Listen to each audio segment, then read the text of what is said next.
इधर जानते हैं, इधर बड़े लोग हैं, बड़ा फरमाइश है।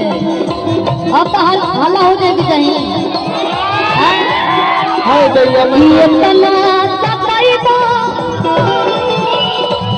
भैया रहुओ से वहाँ की एलर्जी का रहुओ हट गई, हट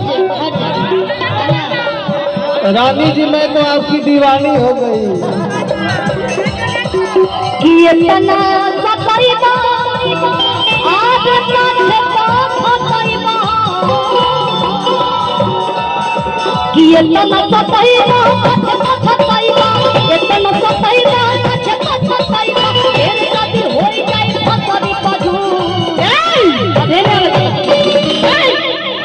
दीवाना लोग कम नहीं खे, एने नवका दीवाना लोग बा कि मनवा न लागेला सजनवा सजनवा